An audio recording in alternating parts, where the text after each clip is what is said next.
আমরা প্রতিনিয়ত চিন্তা ভাবনা করি আজকে করব না কালকে করব, আগামী কাল থেকে নামাজ শুরু করে দিব, আগামী কাল থেকে আমি ইবাদত বন্দেগী শুরু করে দিব, আগামী কাল থেকে এটা করব। প্রত্যেকেই চিন্তা করে আজ থেকে, এবং এই মুহূর্ত থেকে কারো চিন্তা ভাবনা নাই।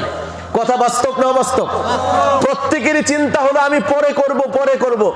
এভাবে করতে করতে করতে করতে কিন্তু আমরা জীবনের শেষ প্রান্তে পৌঁছে যাচ্ছি। অনেকে দুনিয়ার থেকে বিদায় নিয়ে চলে যাচ্ছে। নেক আমল আর সংগ্রহ করা সম্ভব হচ্ছে না। যেহেতু নেক আমল করা সংগ্রহ করা সম্ভব হচ্ছে না, এখন আল্লাহ তাআলা আমাকে কি পুরস্কার দিবেন না তিরস্কার করবেন? আর পুরস্কার স্বরূপ তো জান্নাত দিতেন, তিরস্কার স্বরূপ কি দিবেন? জাহান্নাম দিবেন। সুতরাং এই মুহূর্তে আমার করণীয় হলো, অতীতে যা করেছি এই মুহূর্তে আমি এই মুহূর্তে নিয়ত করলাম গুনাহ খাতা আর করব না, নেক